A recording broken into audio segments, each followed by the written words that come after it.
নমস্কাৰ অমিত বৃক্ষৰোপণৰ প্ৰস্তুতি চলি আছে বৰ্তমান আহক মই দেখাম কেনে ধৰণে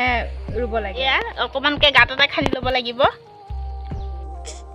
এনে ধৰণে মাটিখিনি চহাব লাগিব এতিয়া ইয়াত অকণ গোবৰ দিব লাগিব যেহেতু গছজোপা ভালকে জীয়াই ৰাখিব লাগিব গতিকে ইয়াত গোবৰ দিব লাগিব সাৰ দিব লাগিব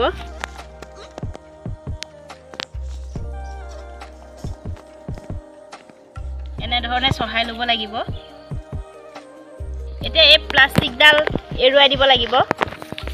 যদি প্লাষ্টিকডাল থাকে গছজোপা বাঢ়িব নোৱাৰিব আৰু সোনকালে মৰি থাকিব সেয়ে প্লাষ্টিকডাল আমি এৰুৱাই দিব লাগিব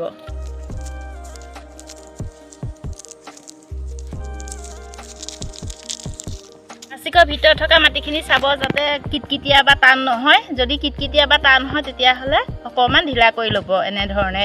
অকণমান ঢিলা কৰি ল'ব এতিয়া পুলিটো এইদৰে ৰুই দিব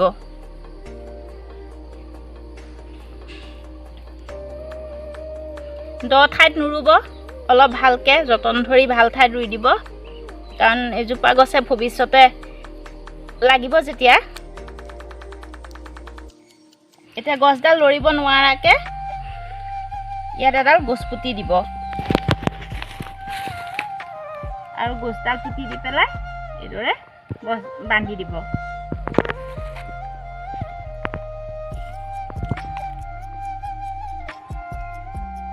বৰ টানকে বান্ধি নিদিব নহ'লে মৰি থাকিব এইদৰে বান্ধি দিব